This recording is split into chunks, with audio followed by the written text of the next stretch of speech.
Hi there, and welcome back to Business on the Vine. I'm your host, Lady Jen Du Plessis, and I am delighted that we are here at Barrel Oak Winery in Marshall, Virginia, taking a little wine tour, right, through a whole bunch of vineyards. It's absolutely beautiful view. Hopefully you're seeing the beautiful vines that are back behind us.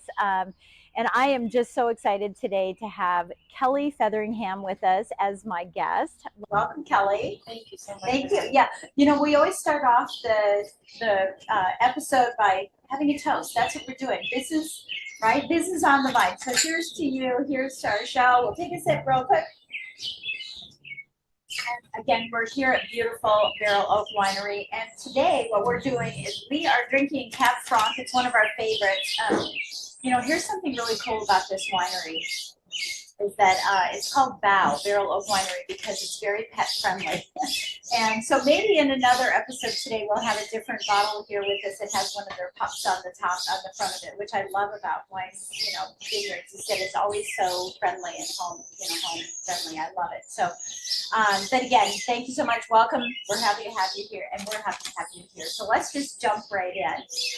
Kelly, something that's really impressive about you, about business, is that you came from the government, the government sector of business. Tell us about that experience working in the business of government. Tell us a little bit about that. Thank you. Well, first of all, thanks for having me. I'm excited to be here. The business of government. I loved it. I loved working in government. I was very passionate about the mission. It was one of those things that I just truly enjoyed doing. It's tricky, growing, leading, working your way up, especially as a woman, it can be challenging. There are some opportunities, there are some limitations to your opportunities. And a lot of that drove my path to where I went, is just kind of seeing some of the limitations. I was very blessed that I got to go to many different places, and I learned and met many different wonderful people that kind of shaped my path.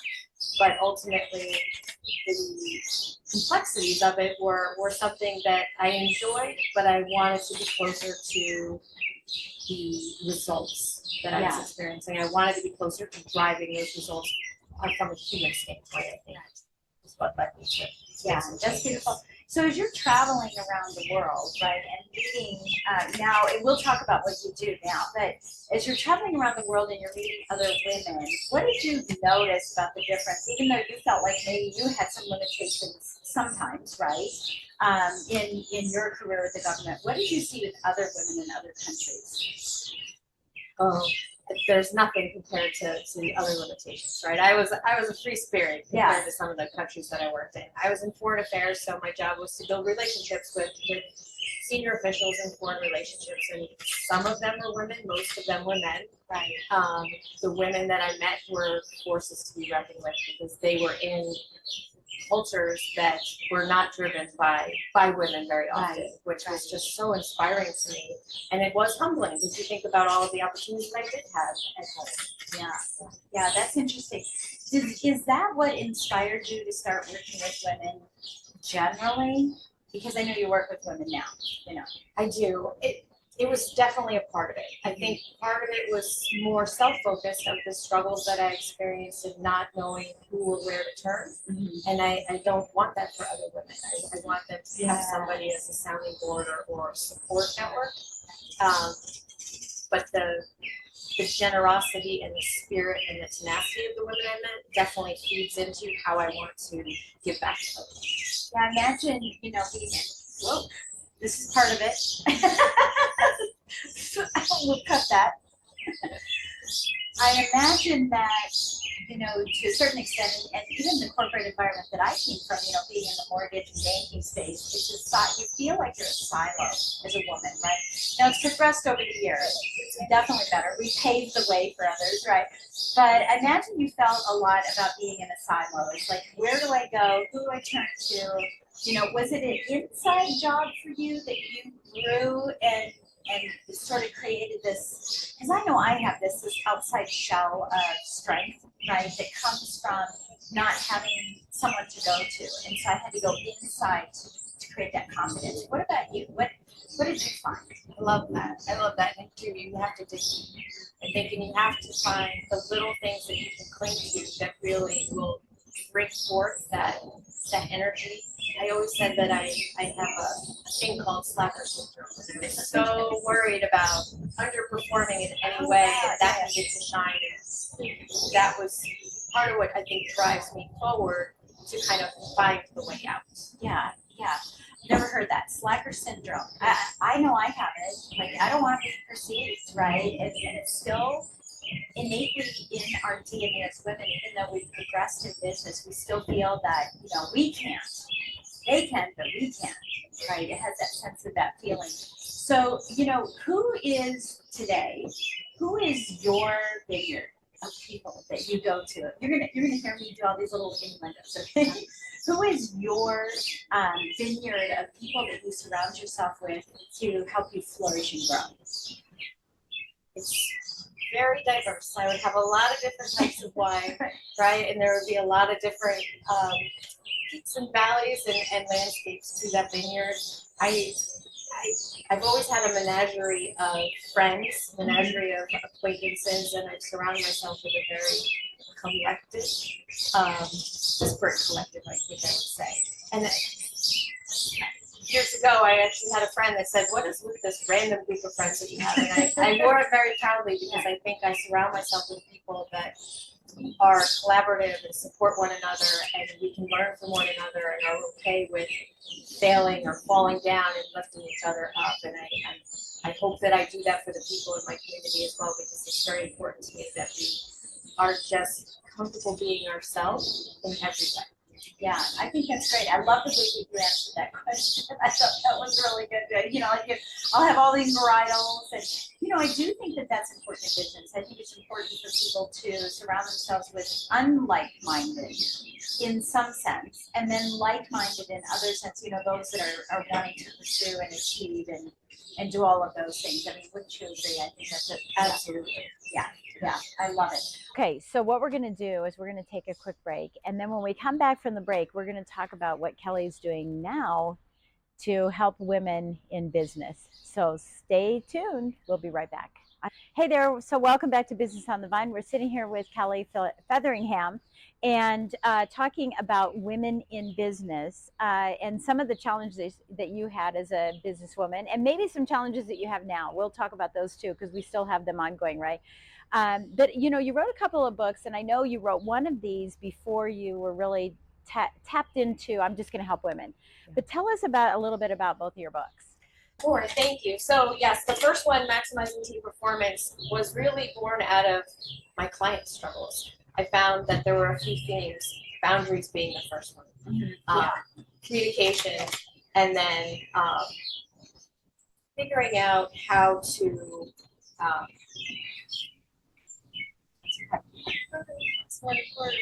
That's okay. So why did you write the first one? So tell us a little bit about the first. That's okay. You have a piece of light on there. Okay, there we go. That's bothering me. But just look at me for a second. Yeah. So tell us about the first book that you wrote and what was the inspiration behind that? So the first book really was born out of the experience of my clients up until that point. I was doing a lot of executive coaching, and assumptions and boundaries were something that were a consistent challenge in our conversations. They would come week after week and say, "I'm just having so much trouble with this." Right. So the assumptions, boundaries, and then the communication to solve some of those challenges was where that came from. So talk a little bit more about assumptions. Boundaries I get, communication I get, but help me understand assumptions. Was it their assumptions about themselves? Was it assumptions that people would do things and they're not doing it and they were frustrated? Where are the assumptions at? Yeah, it's a great question because it's all around. It's everything. We make assumptions every day, whether we realize it or not. Most of the time we do it to protect people. We do it to protect our staff. We don't want them to think we think they're stupid. There's a lot of we think, they think, all of those things, right? So the assumptions are really born out. They assume that we've done something. We assume that they know something. So it was more about trying to squash those and ask more questions. Right. Be more curious, learn more about them to understand before we make the leap, even when we want to. Right. I imagine, as being in foreign affairs, that's something too, is you can't go into any negotiation with another country, having assumptions. You know, it just everything has to be as transparent as absolutely possible, right? Absolutely. Yeah. Absolutely. Okay, and we're seeing that. You know, I'm seeing that kind of play out right now, and what we're seeing with the new administration. We're seeing a lot of this back and forth and yin and yang that's happening, and I really love seeing it played out. You know, more visual for us to experience. And I imagine, and I know we've talked about this before. You know, when something was happening, I said to you, "Hey, go into the leadership." You know, during the political, the election, right? Is the election? I said, "Hey, go watch these people and make some comments about the leadership." So I imagine it drives you crazy when you see people every day, all day on the news. They do, and there's really a lack of leadership in a lot of like functional leaders, Yeah, right? I yeah. know we call them leaders, but Right. real leaders leading by example and trying to demonstrate good behaviors and Right. strong behaviors and compassionate behaviors. You can always do Yeah, that. and we see it on foreign people too. I was seeing something yesterday on the news, and I was seeing just the difference that different cultures versus So how do different cultures? Let's use that as an example because I know that you're coaching mostly women in the United States, but where are the different cultures that women bring in here that needs to be addressed as well? What are you seeing in that? Confidence. Confidence is the biggest one. I think. There are a lot of cultures that don't teach confidence. There are a lot of families that don't teach confidence, especially not to their young ladies that are growing. I think that's the biggest one that I see. Wow. Assertiveness is another. There are some that overcompensate with that assertiveness. Yes. We think we need to be louder and more powerful in order to be seen and heard, and it's almost the opposite. Yeah, that's very interesting. Okay, so tell us about what's your ripple effect. So what's your ripple effect? I started before I even finished the first book. I don't know, something had happened and it started getting me thinking about just the impact that we have on so many people, right? And the fact that I kept saying to my clients, you're in charge of your decisions before you even wake up. Before you even open your eyes, you've made 100 decisions of, am I going to get up when the alarm goes off? Am I going to hit snooze? What am I going to wear? Lunches, dogs, husbands, all of the things, right? But you get to make those decisions, and each one of those has an impact. That's right. And when we go, there's an example in the book about driving to work. That person cuts you off. How do we react? Right. And then how we react affects that person's day. And then what do they do that then affects somebody else's day? So it's kind of like that rippling out of when we're in control and thinking about all of our actions. One smile can change somebody's day for the better. Wow, I love that. So I definitely want to make sure everybody picks up that book. That would be really great. So what are some seeds that were planted in your life that brought you to where you are today? Well, work ethic, definitely the slacker syndrome. Oh yeah. I worked from a really young age, came from a waitress and a carpenter, so it was hourly wages. My sister graduated college before me, but we were the first in my family to go to college, and I think that hard work and dedication.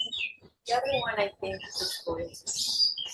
Loyalty to whomever it is, whatever mission, whatever person, whatever you tie yourself to really go the distance and make sure that you are loyal. I value that very highly. And then responsibility. And it ties back to that. Strength finder junkie. Responsibility is my number one, and I wear it both proudly and shamelessly because I overdo it at times, but it's very important. Yeah, and I see that in you. I mean, I definitely see the loyalty and the responsibility. I definitely see that as a characteristic of what you have. When you started, so you were in government and then you decided to be an entrepreneur, right? And your husband said, what the French toast is this going to be about, right? And I remember having that conversation with you, but when you had, so thinking about the transition that you made, right, and the concern that you had for taking that first step, what was the first thought you had, or the first feeling you had as you went into that? What have I done? Right. And I think a lot of us do that, right? It's like, what have I done? Am I really going to make this happen? How am I going to make it happen? Yeah. And it's a good what have I done as well as a scary what have I done, because it's like it's a kid in a candy shop of all of the possibility. I'm a wonder person, you know. Yeah. Oh, what could it wonder? I wonder all the time what it could be, but also that I have to make it be that. So how am I going to do that? Yeah, that's interesting. And that's so different from being in the government, because in the government, it's just like you're going to do, and not do. So, yeah, that's probably a great transition. I love that. Okay, so we're going to take a quick break. We're going to have some wine while we're on the break, and stick with us because we will be back to talk about what's up in the future for Kelly. Thank you for joining us. Well, welcome back to Business on the Vine, and we're sitting here talking to Kelly and having a really good time. I love your books. I love what you're trying to accomplish in that. And I again just want to say thank you to Barrel Oak Winery for having us today. We're really excited. We're enjoying this beautiful wine this morning. This morning we're having wine. I love it. You have to do what you have to do. That's right. I want to ask it, a couple of questions for you. So one is, when you think about some habits that you have, right? We talked about boundaries. You talked quite a bit about boundaries. And to me, those are habits too, because it's the habit of creating a boundary and living up to it, right? What is one boundary that you just flat out will not sacrifice in your business?